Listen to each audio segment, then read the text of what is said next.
Bu yaxşı sualdır. Bunu hələ də təhlil etmək lazımdır. Lügerə baxıb, yəni ki, zövq almışdım. Hind kinolarını necə qəbul edirik? Yüksək intellektual. Kinoda onlarla, yüzlərlə adam işləyir. Kino tək rejissor və yaxud operator deyil. Dəstək və şərait lazımdır rejissora. Bu təmin olunsa, rejissor xoşbəxtdir.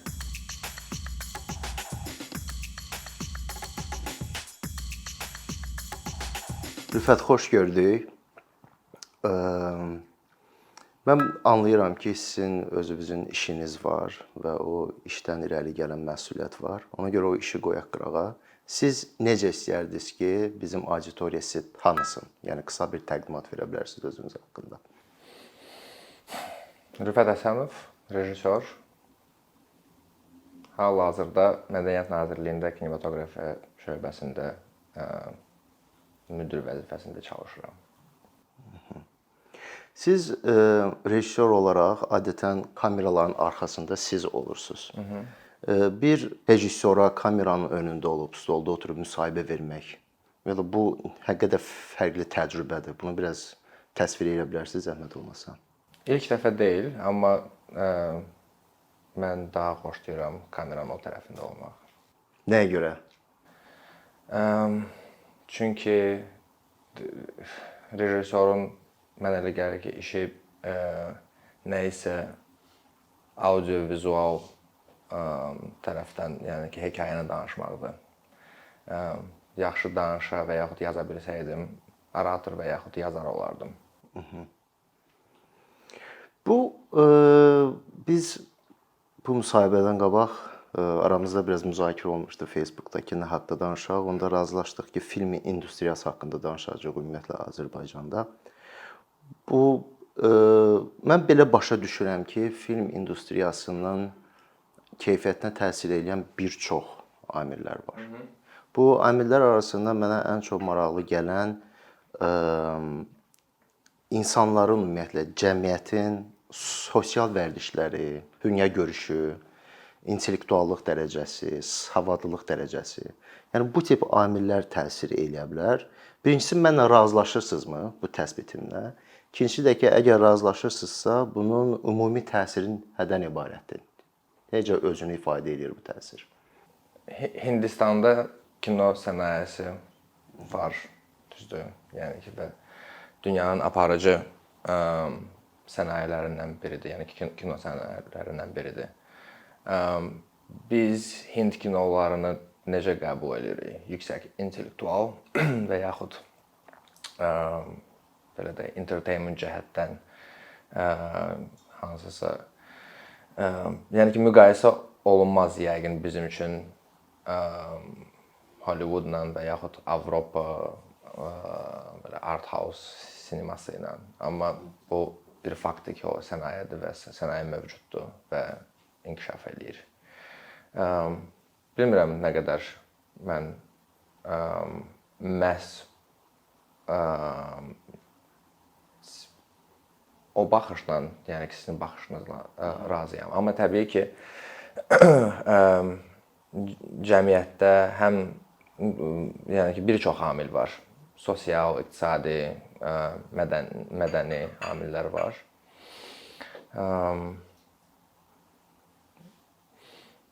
Mən daha spesifik deyə bilərəm. Mənə elə gəlir ki, Azərbaycanda kino sənayesinin indiki durumundan və rəyincə nələr lazımdır ki, həmin bu sənaye Azərbaycanda inkişaf eləsin.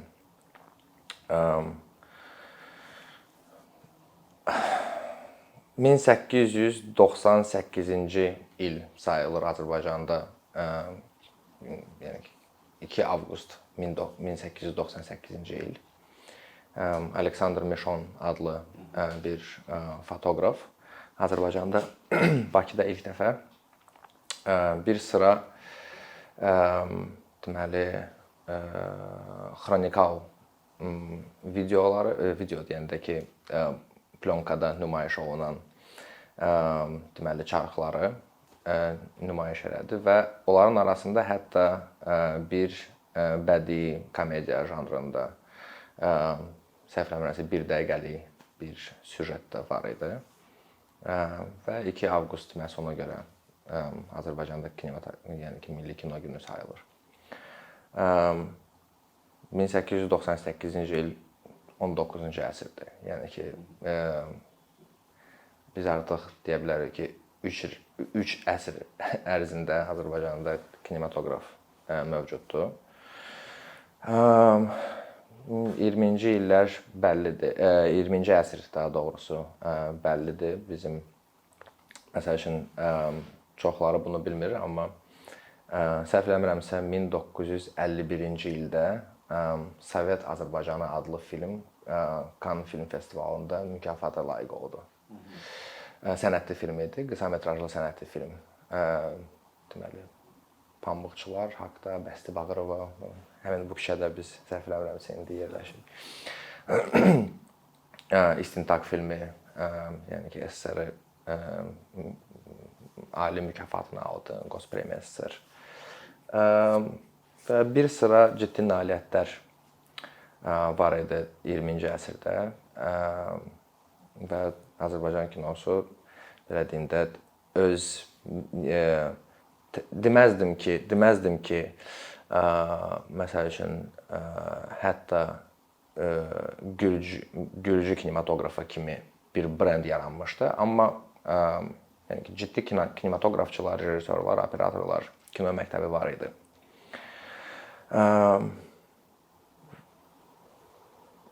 Mənə görə problem yox, boşluq və bu boşluq sırf kinoya aid olan boşluq deyil idi. Deməli, SSR dağılanda və müstəqil Azərbaycan artıq yarananda planlı iqtisadiyyat modeli artıq, yəni ki, belə deyim də, SSR ilə bir yerdə dağıldı və öz aktuallığını itirdi və iqtisadi modelinə yəni ki, keçid dövrü oldu. Kinematoqrafda, yəni ki, bu sənayədə bu təəssüf ki, baş vermədi.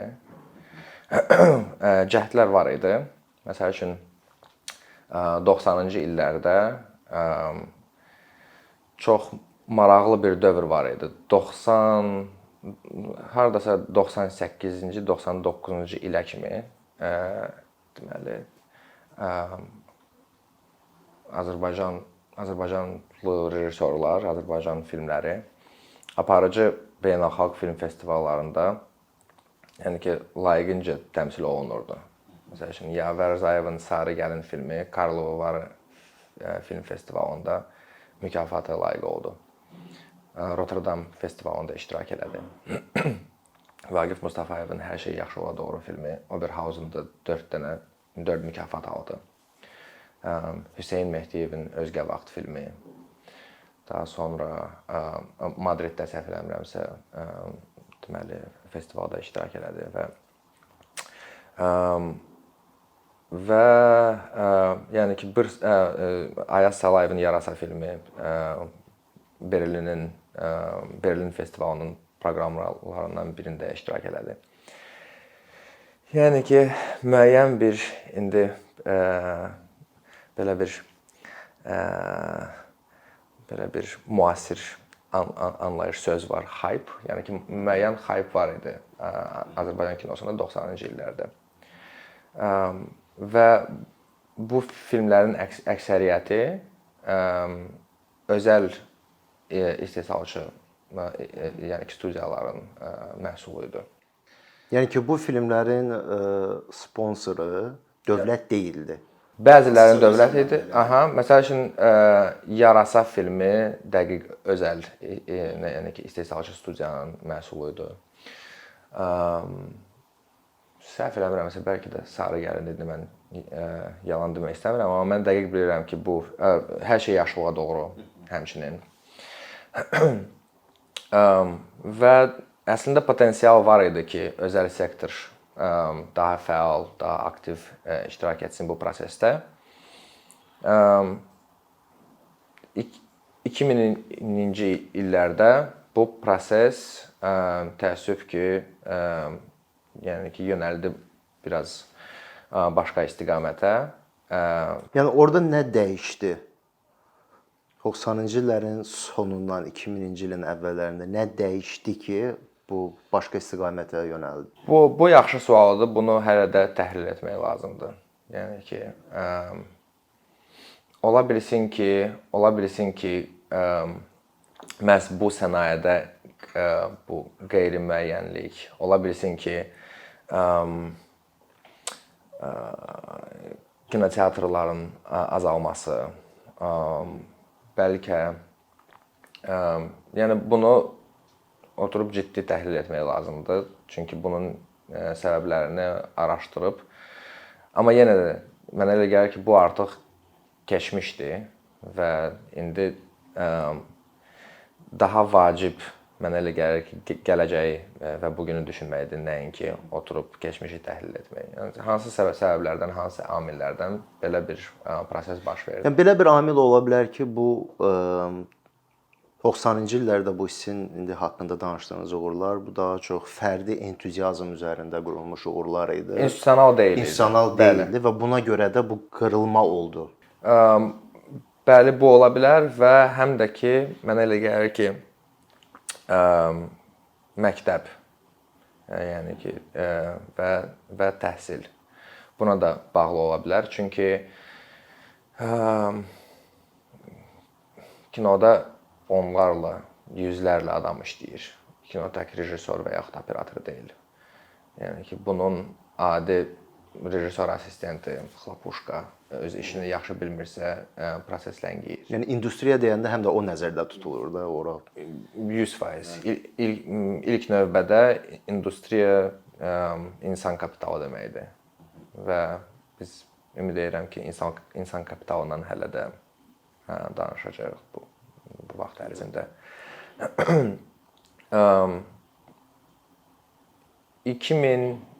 2000-ci ildən hardasa 2008-ci ilə kimi belə qeyri-müəyyənlik bir dövrü idi kinoda. Daha sonra 2008-2018 dövlət proqramı var idi, deməli inkişaf proqramı. Və həmin dövrdə müəyyən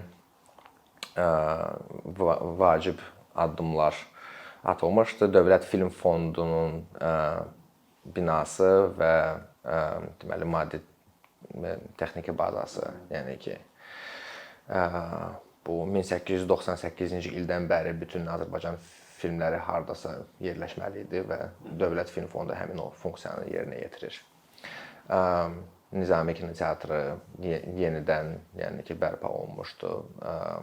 Yəni ki, o vaxtın müasir avadanlığına yüzlərlə film çəkilmişdi. Amma müəyyən boşluqlar var idi, mövcud idi və mən belə deyim, son 5-7 il ərzində, hardasa 2013-cü ildən bəri çox maraqlı proseslər deməli baş verməyə başladı. Kinematografiya landşafımızda. Mən üzr istəyirəm, sözünüzü kəsirəm. Yəni mənə maraqlıdır ki, 2008-2018-ci illər arası ki, bu Milli İnkişaf Proqramı qəbul olundu. O inkişaf proqramı qəbul olunmamışdan qabaq hansı boşluqlar, hansı problemlər müəyyən edilmişdi? O inkişaf proqramı çərçivəsində hansı addımları atmaq istəyirdilər və nə qədər o illər ərzində buna nail oldular? Belə deyim də, indi mövcud olan problemlər mənə elə gəlir ki, o vaxtda öz əksini tapmışdı, yəni ki, onda da mövcud idi. Sənayəni yaratmaq üçün, yəni ki, artıq qeyd elədiyim bu əsas amil, əsas belə də boşluq, planlı iqtisadiyyatdan bazar iqtisadiyyatına keçid. İndi biz tarixdən bilirik ki, yəni ki, SSR dağılandan sonra və hətta ondan da öncə Polşada müəyyən problemlər var idi bu ilə bağlı. Rusiyanın özündə bu özəlləşmə və yəni ki digər proseslər, yəni ki yeni iqtisadi modeli yəni ki reallaşdırmaq, implementə etmək üçün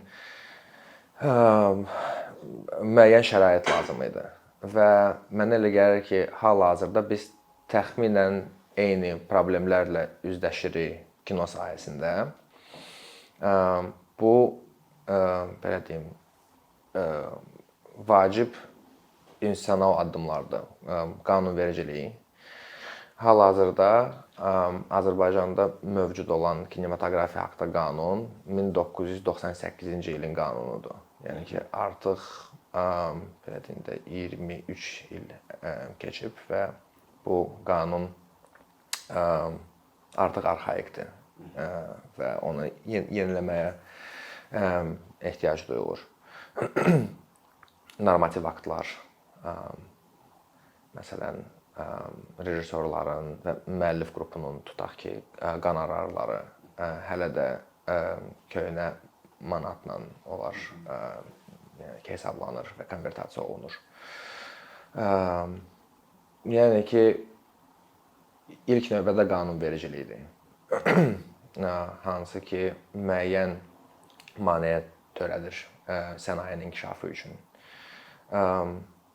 Daha sonra insan kapitalıdır. Mən dedim ki, biz bu barədə danışacağıq. Və insan kapitalı birbaşa bilavasitə təhsilə bağlı olan bir deməli anlayışdır və xüsusən kino təhsili. Kino təhsili yəni ki, o nəzəri deyil. Burada praktiki təhsil çox vacibdir. Və nəhayət infrastruktur. Yəni ki, hal-hazırda səhv eləmirəmsə, Azərbaycanda mövcud olan zalların sayı, yəni ki, kinoteatrların yox, zalların sayı. Hər kinoteatrda 1, 2, 3, 4, nə bilim 5, 7 zal olur da maksimum. Zalların sayı tardasa 90-a yaxındır, 90. Yəni ki, Azərbaycan üçün 10 milyonluq ölkə üçün bu çox azdır. Çünki belə deyim, kino sənayesi nə deməkdir bu? Bu da bir belə deyim də prosesdir. Tutaq ki,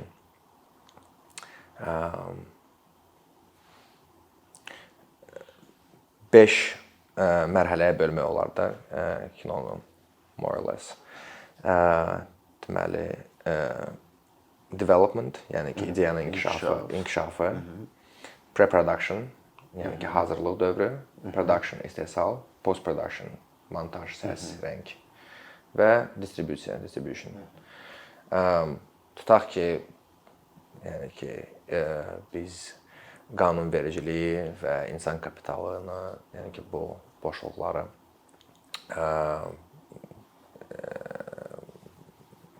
həll etdik.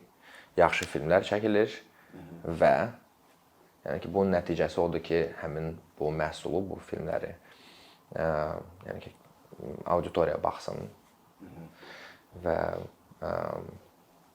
prokat məsələsidir, yəni ki. Məhz ona görə mənə elə gəlir ki, biz infrastruktur deyəndə təkcə yəni ki, kamera və maddi texniki baza, studiyaların, pavilyonların mövcudluğunu yox, həm də kinoteatrların sayını artmasını və təbii ki, indi 21-ci əsrdə yaşayırıq, onlayn platformalar, Netflix-ə və digər VOD platformalara çıxış. Bu da vacibdir. Yəni auditoriya deyəndə tək yerli auditoriya nəzərdə tutulmur, eyni zamanda xarici auditoriyadan nəzərdə tutulur. Bəli. Amma yəni ki, yerli auditoriya ilə başlayaq. Mənə elə gəlir ki, sonra yerli auditoriya demiş. Yerli auditoriyanın var özünün gündəlik həyat problemlərindən irəli gələn, dünya görüşündən irəli gələn, təsirindən irəli gələn müəyyən belə deyim də, emosional ehtiyacları, intellektual ehtiyacları.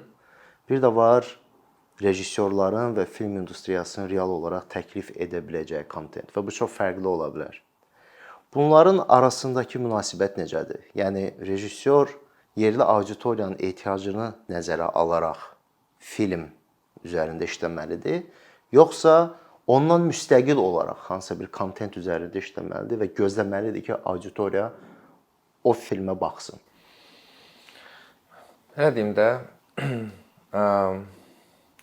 François Truffaut demişdi ki, Fransada 40 min sinefil yaşayır və mən filmləri onlar üçün çəkirəm. Yəni ki, onun öz kütləsi var idi. Rumun yeni dalğası, Cornelio Porumboiu və yaxud Christian Puyu, Muncu daha doğrusu, onlar və sair və ilaxır. Yəni ki, orada bir ona yaxın möhtəşəm rejissor çalışır. Onların da öz kütləsi formalaşıb. Belə deyim də, mənə elə gəlir ki, bir tərəfdən bazar özü yəni ki, tələbinə nail olur və özü müəyyən edir, yəni ki, tələbatı. Amma digər tərəfdən bu təbii ki, rejissordan və istehsalçıdan da asılıdır. Balansdır da bu, mənə elə gəlir, balansdır. 1-2 həftə bundan əvvəl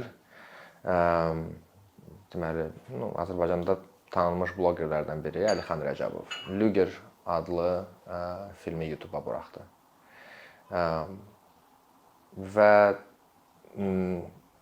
yəni ki, müəyyən xaypa səbəb oldu.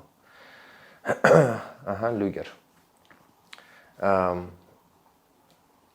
Mənə elə gəlir ki, bu təsadüf deyil. Çünki bundan öncə həm məsəl üçün Taleh Yüzbəyev, həm Əlixan, həm digər bloqerlər onların bir neçə yəni ki, cəhdi olmuşdu və məsəl üçün Talehin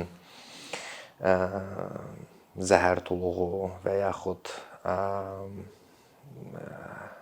digər videoları, yəni ki, çoxlu sayda baxış yığır.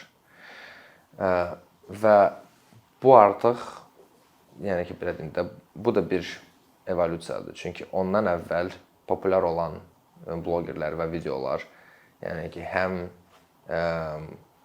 belə deyək, mədəni, intellektual baxımından, həm kontent, məzmun baxımından, yəni ki,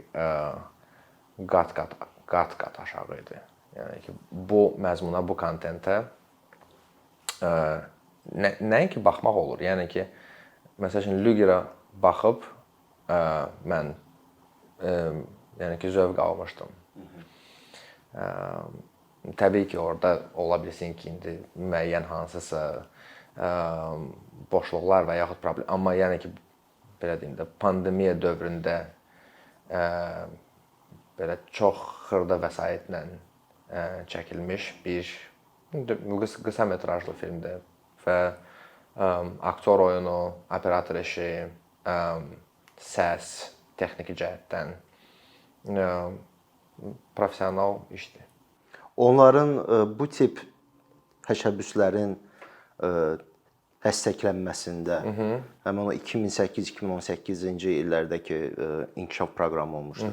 O proqramdan irəli gələn hansı uğurlar ki var, onların birbaşa hansısa təsiri olub, yoxsa bunlar daha çox müstəqil xətt olaraq inkişaf ediblər? Nəinki onlar. Məsəl üçün, mən fikrimi çatdırmadım, yaxşı ki, yadıma saldınız. Deməli, 2013-dən bəri artıq bunu demək olar. Yeni Azərbaycan kinosu belə bir dalğa yaranmağa başlamışdı və demək olar ki, formalaşıb artıq. Çünki keçən il Hollywood Reporter, Cine Europa və Variety, yəni ki, çox nüfuzlu kino jurnalları dünyada artıq, yəni ki, bu terminlərdən istifadə etməyə başlamışdılar. Yəni ki, Azərbaycana fokus, Azərbaycanlı rejissorlar, Hilal Baydarov adlı rejissor, Venesiya Film Festivalının əsas müsabiqəsinə daxil oldu. Deməli, tam metrajlı filmdən. Deməli, bundan sonra Teymur Hacıyev adlı rejissorumuz Cannes Festivalının tənqidçiləri həftəsində iştirak elədi. İlk dəfə, yəni ki, Azərbaycan üçün bir ilk idi. Biz çəkdiyimiz Daxildəki Ada filmi Sarayevda ən yaxşı rejissor işinə, yəni ki, mükafat aldı. Sonra ondan 2019-da deməli Elmar İmanov adlı bir rejissor Almaniyada yaşayır, amma Azərbaycanlıdır. Rotterdamda Fipresi ödülünü aldı. Və Daniel Quliyev, Orxan Ağazadə, yəni ki, Təxminə Rafaelova, bir sıra yəni ki, gənc rejissor müstəqil şəkildə artıq öz sözünü deməyə başladı, belə deyək də, dünya kino platformalarında. Və mənə elə gəlir ki, bu özəl sektorun deməli inkişafı onun potensialı çoxdur. Yəni bu indi adını çəkdiyiniz uğurlar ki var, bunlar da hansısa fərdlərin entuziazmı üzərində baş verən uğurlardır, yoxsa bunlar da institusionaldır? İnstitusional elementləri nə qədər güclüdür ki, davamlılıq olsun? Mənə elə gəlir ki, məhz bu hədəflərimizdən biridir ki, artıq bu mövcud olan, yəni ki, dalğanı institusiyalaşdırmaq. Yəni ki, onlara dəstək görmək və digər rejissorlara, yenə deyirəm də, tək rejissorlara yox. Yəni ki, bu kino sənayesində çalışan peşəkarlara və gənc kadrlara onlara imkan yaratmaq ki, bu məntiqli davamı gəlsin bunun. Və bunun üçün nə eləmək lazımdır və yaxud da nə eləyirsiniz? Dediyim kimi, bu 3 istiqamət, qanunvericilik, insan kapitalının inkişafı və infrastrukturun, yəni ki, yenidən qurulması və inkişafı. Yəni bunun üzərində konkret hal-hazırda iş gedir, yoxsa daha çox irəlidə gözlənilir? Xeyr, gedir. Çünki hal-hazırda bizim 2 vacib institusional sənədimiz hazırlanır. Biri Azərbaycan kinematografiyasının konsepsiyasıdır. Yəni ki, yaxın 5-10 il ərzində Azərbaycan kinosu hara getməlidir? Bu sənayenin istiqaməti nədir? Belə bir sənəd. Və kino agentliyinin yaranması. Və niyə görə bu zəruridir? Çünki dediyim kimi, bu planlı iqtisadiyyatından bazar iqtisadiyyatına keçidi təmin etmək üçün prinsipial, yeni, xüsusi bir qurum lazımdır.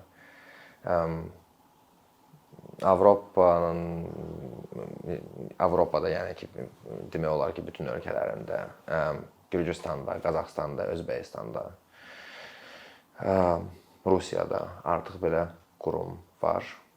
Gürcüstanda 2010-cu ildən bəri fəaliyyət göstərir. Bizdə təəssüf ki, hələ ki yoxdur və o, yəni ki, zəruridir belə bir qurumun olması ki, nəhayət bu keçid baş versin. Siz çox maraqlı bir şey dediniz ki, üzərində işlənilən sənədlərdən biri bu filmlə bağlı milli baxışın yaradılması.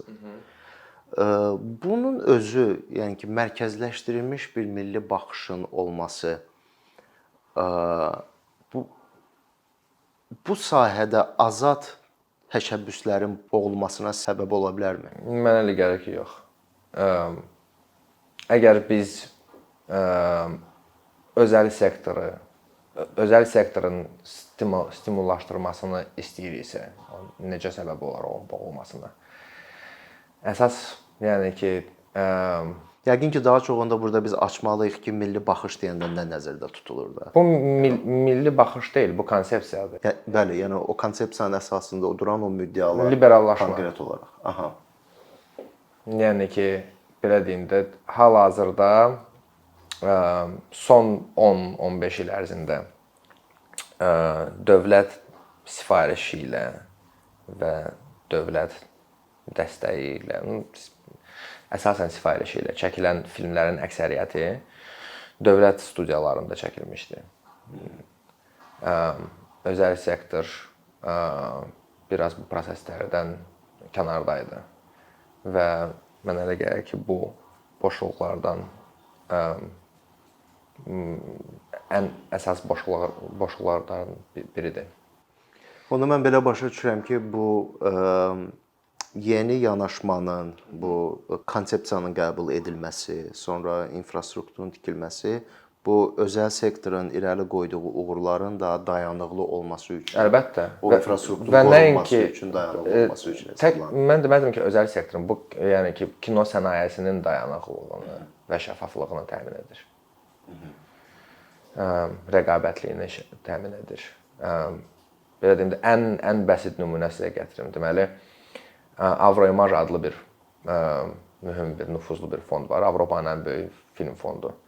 Və artıq, nə bilim, bir 10 illərdir ki, Azərbaycan kino ictimaiyyəti bu barədə danışıqlar aparır, yəni ki, müraciət edir.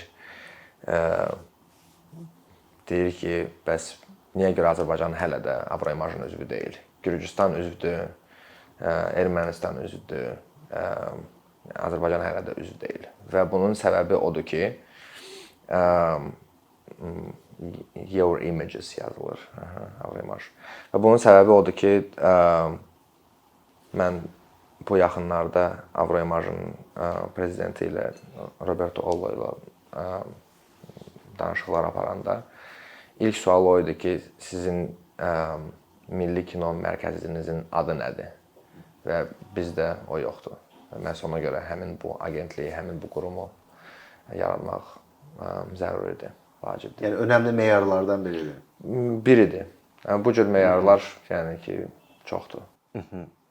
Və siz indənəkmi bütün ifadə etdiyiniz fikirlər mən belə başa düşdüm ki, daha çox kino sahəsində iş görən bir məmurun və eyni zamanda yaradıcı insanın, Dövlət qulluqçusunun. Dövlət qulluqçusunun, Dövlətə qulluq edirik. bəli, dövlət qulluqçusunun perspektivindən danışdınız. Yəni konkret özünüz burada hansısa bir rolunuz var və bu işi görürsüz. Siz eyni zamanda həm də rejissorsunuz. Siz rejissor tərəfə düşünəndə, rejissorun yerinə özünüzü qoyanda hal-hazırda biraz tənqidi yanaşsaz, nəyin yavaş, nəyin düzgün getmədiyini qeyd edirsiniz bu proseslə bağlı? Əslində həm dövlət qulluqçusu kimi, həm rejissor kimi istəklərim eynidir. Yəni ki, belə deyim, rejissora nə lazımdır? Rejissora lazımdır ki, o öz layihəsinin reallaşması ona lazımdır. Yəni ki, rejissor film çəkmək istəyir. Film çəkmək üçün yəni ki, dəstək və şərait lazımdır rejissora və bu təmin olunsa, rejissor xoşbəxtdir. Və məhz ona görə ilk öncə dediyim kimi bu institusional şəkildə bu şəraiti yaratmaq lazımdır ki, rejissorlar normal şəkildə fəaliyyət göstərə bilsinlər. Nələr? Okey, qaldı sualınıza. Belə deyim də 10-15 98-ci ildən bəri dediyim kimi, yəni ki, kino qanunu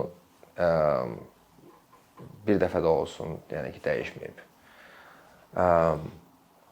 60-cı illərin ortasından səhv eləmirəmsə, Azərbaycan Film Studiyasında bir dəfə də olsun, yəni ki, remont bərpa işləri görülməyib. Necə bunlarla bağlı indiyənə kimi təşəbbüslər olmayıb, hansısa ictimai layihələr, kampaniyalar? Mənə elə gəlir ki, olmağına olub, amma bu da mənə elə gəlir ki, həmin bu biz insan kapitalı deyəndə biz bunu da nəzərə almalıyıq ki, kino ictimaiyyəti də bu məsələlərdə mənə elə gəlir ki, daha həmrəy bəlkə olmalı idi. Bunu da təhlil etmək lazımdır. Yəni ki, dediyim kimi biz indi daha çox bugünü və sabahı düşünürük və bu institusional dəyişikliklərin üzərində işləyirik ki, biz necə sürətləndirə bilərik bu prosesləri. Çünki yenə deyirəm 98-ci ildə qəbul olunan kino qanunu əgər 23 il ərzində dəyişiklik olmayıbsa, yəni ki 3 ay ərzində bunu dəyişmək qeyri-mümkündür. Bu da bir növ kino prosesi kimidir. Bizdə deməli kinoda belə bir anlayış var ki, nə qədər pre-production, yəni ki, hazırlıq dövründə sən yaxşı hazırlıq görürsənsə, o qədər istehsalda rahat gedəcək işin. Biz indi demək olar ki, həmin bu pre-production'ın, yəni ki, hazırlıq dövrünün sonuna yaxınlaşırıq və istehsala keçməliyik. Bir də burada belə bir analogiya. Bir də məsələni açmaq istəyərdim. Bu konkret qanunvericiliyin dəyişməsi prosesini, onu bir dənə təsvir edə bilərsiniz. Siz nazirlik olaraq hansısa bir sənəd üzərində, qanun layihəsi üzərində işləyirsiniz, onu təqdim edirsiniz Milli Məclisə. Milli Məclisdə komitə oxunuşundan keçir, ondan sonra qanun olaraq qəbul olunur. Bu cürdür proses, yoxsa təxminən daha nüanslı? Təxminən daha nüanslı, təxminən budur. Yəni ki, belə ümumi şəkildə budur. Ümumi şəkildə. Və bundan əlavə məsəl üçün normativ aktlar var, hansı ki, Nazirlər Kabinetinə gedir. Belə deyim də, əslində bu proses niyə görə indi önəmlidir və vacibdir? Çünki biz məsəl üçün son 3 ay ərzində ola bilsin ki, deməzdim ki, ilk dəfə, amma çoxdan belə bir təşəbbüs yox idi. Deməli, Azərbaycan Kinematoqrafçılar İttifaqı, Azərbaycan Respublikası Kinematoqrafçılar İttifaqı, bizdə 2 dənə ittifaq mövcuddur. Professional kino rejissorlar gildiyası, özəl sektor nümayəndələri, kinoda öz sözünü demiş, yəni ki, mütəxəssislər bizim 2 dəfə Zoom-da konfransımız oldu və fikir mübadiləsi apardıq məhz konsepsiya ilə bağlı. Və bu da çox vacib bir mesaj idi. İlk növbədə kino ictimaiyyətinə ki, həmin biz artıq müzakirə elədiyimiz bu həmrəylik ki, onun üzərində də çalışmaq lazımdır ki, bu belə də kuluar şəkildə keçməsin bu. Yəni onların fikrini də nəzərə alırsınız bu konsepsiyanı hazırlamaq. Mütləq. Yəni ki, zaten bu istənilən bir fərdin konsepsiyası deyil. Bu elə bir sənətdir ki, o sözün ən yaxşı mənasında qulluq etməlidir həmin bu kino ictimaiyyətinə və ölkəmizə, bizim yəni ki, Azərbaycana, cəmiyyətimizə. Bir də istəyərdim bu insan kapitalı kontekstində sırf təhsil sahəsi haqqında biraz danışardınız. Orada hansı işlər görülür, hansı işlər görülmür, hansı işlər yavaş gedir? Hal-hazırda İncəsənət Universitetindən, Azərbaycan Respublikası Mədəniyyət və İncəsənət Universitetindən başqa heç bir yəni ki, ali təhsil almaq mümkün deyil kino sahəsində. Və orada da səhv eləmirəmsə, təzə bu il, məsəl üçün, animasiya fakültəsi açılır. Yəni ki, bu cür vacib istiqamət institusional şəkildə yoxdur, məsəl üçün. Bir sıra vacib peşələr, məsəl üçün, səs rejissorluğu və yaxud montaj, post-productiona aid peşələr. Orada ancaq kino tənqidçisi, rejissura, operator, yəni ki, işi və bir sıra digər yəni ki, istiqamətlər üzrə ali təhsil almaq olar və məhduddur da, yəni ki,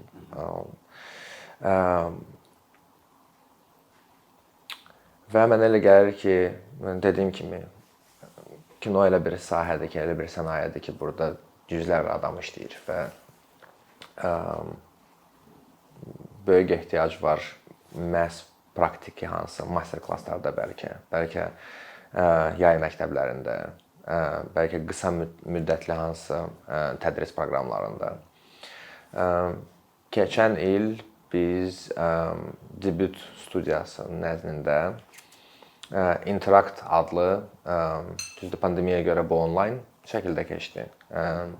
Təlim-tədris kursunu deməli təklif elədik. Təmənnasız 500-dən artıq dinləyici, tələbə qoşulmuşdu həmin bu sessiyalara. Andrey Zvyagintsev-dən tutmuş Son of Soul adlı filmin, hansı ki Oscar mükafatına layiq oldu, onun operatoruna kimi. Yəni ki 9 dünyada tanınmış, yəni ki məşhur, nüfuzlu peşəkar mütəxəssis həmin bu Interact proqramı çərçivəsində təlim-tədris dərs verdi və məsəl üçün biz planlaşdırırıq ki, bu təşəbbüsü davam edək və indi çox inanırıq ki, yaxın zamanlarda pandemiya bitəndən sonra bu normal şəkildə, yəni ki, fiziki deməli event kimi davamını tapar.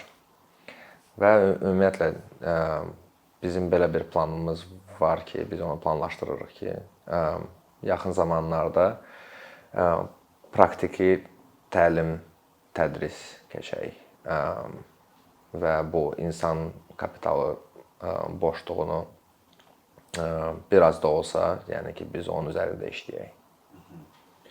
Rüfət, bəs bu qədər mən görürəm ki, skop çox genişdir. Səviyyədə bəli, skop çox genişdir.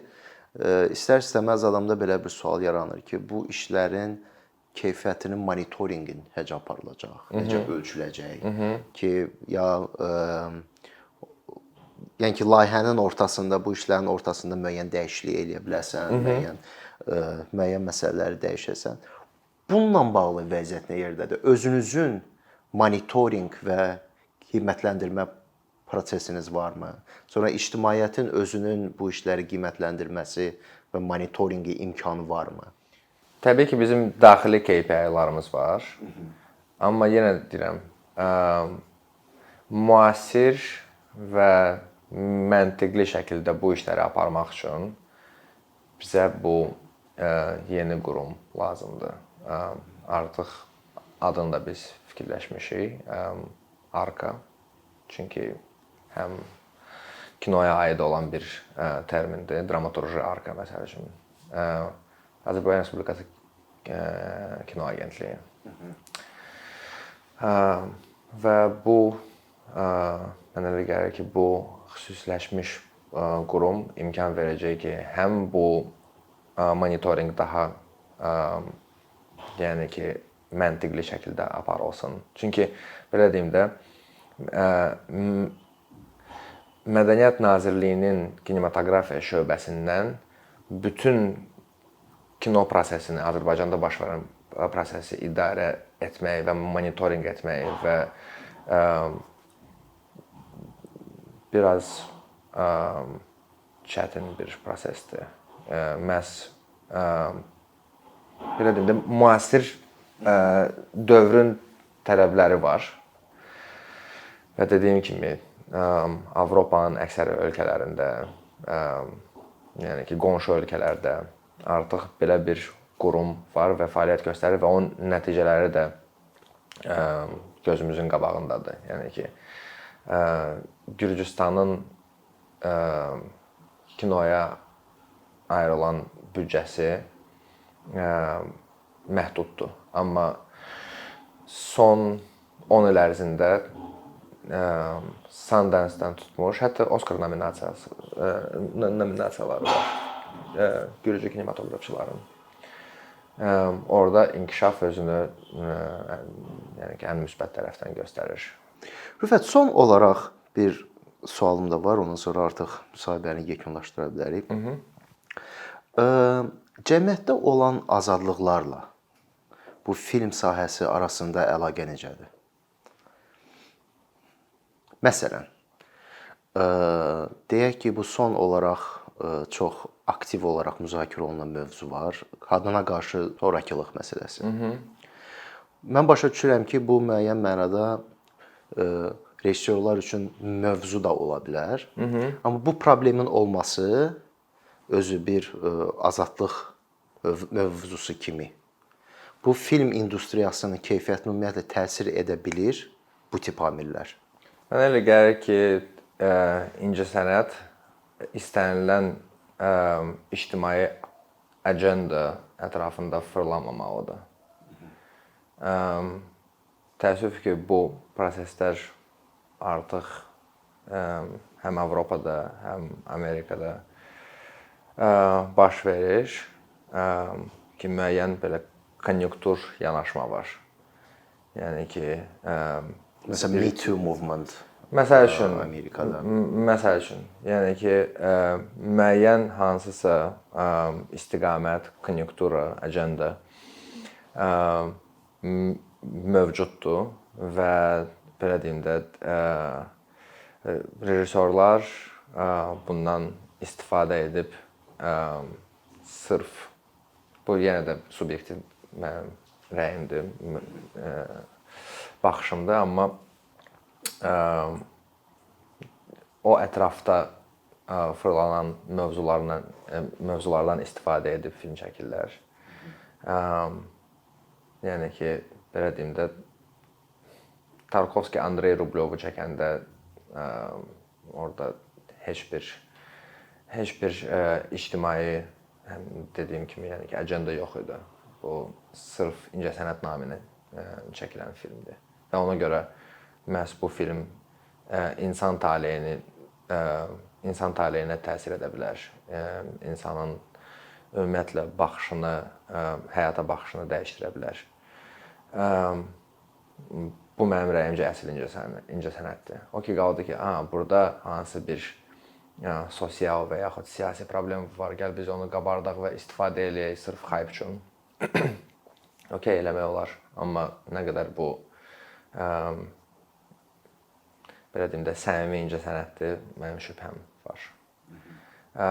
O ki, qaldı belə deyim də ifadə azadlığına və sair. Məsəl üçün, mən istənilən filmimi çəkəndə mən özüm bunu hiss eləmirdim, çünki istədiyim kimi filmləri çəkirdim həmişə. Bu qələmunu da, Elvin Adıgözəllə bir yerdə, sonuncu bu daxildəki Ada filmini də. Yəni ki, mən belə deyim də məhdudiyyət hiss eləmirdim. Və həm də ki, rus dilində belə bir ifadə vardı, qol na vıdumki kitra.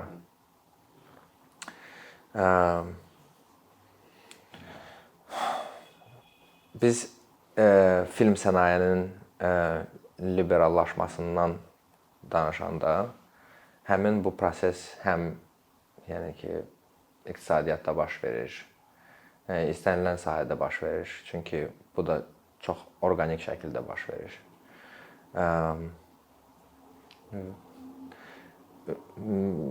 Ümid edirəm və inanıram ki, kino sahəsində də bu öz əksini tapacaq.